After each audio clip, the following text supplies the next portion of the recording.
எப்பெல்லாம் உங்களுக்கு தோணும் இல்லப்பா இது அவர் பணம் தான் என் பணம் இல்லை அப்படின்னு எப்பெல்லாம் தோணும்? எப்பயுமே தோணும். எப்பவுமே தோணும். கல்யாணம் ஆகி போய் புதுசா வந்ததுல இருந்து இன்னைக்கு இந்த ஷோக்கு வர வரைக்கும் தோணி இருக்கு.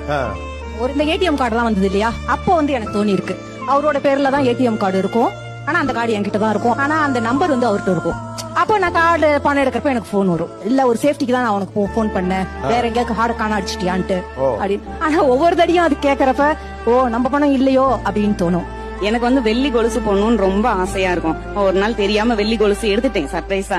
எடுத்ததுக்கு அப்புறம் நான் சரி ஓகே எதுவும் சொல்ல மாட்டாருன்னு எடுத்துட்டேன். வந்ததுக்கு அப்புறம் என்னை கேட்காம நீ ஏன் வெள்ளி கொலுசு எடுத்த, வெள்ளியில எதுக்கு இன்வெஸ்ட்மெண்ட் பண்ற அப்படின்னு சொல்லிட்டு சொன்னாங்க. அப்போது எனக்கு தோணுது ஒரு 100 ரூபாய் கொடுத்தாலும் ஒரு நாளைக்கு 100 தடவை கேட்பாங்க. 100 ரூபாய் கொடுத்த என்னாச்சு அதேதான் நான் அதுக்கு பதில் சொல்லிடுவேன். இருந்தாலும் அது 100 தடவை கேட்பாங்க அன்னைக்கு என்னாச்சுன்னு. அப்போ ஒரு மாதிரி ஃபீல் ஆகும் சார், இது நம்மளோட பணம் இல்ல அவங்களோட தான். செத்துட்டா சார்.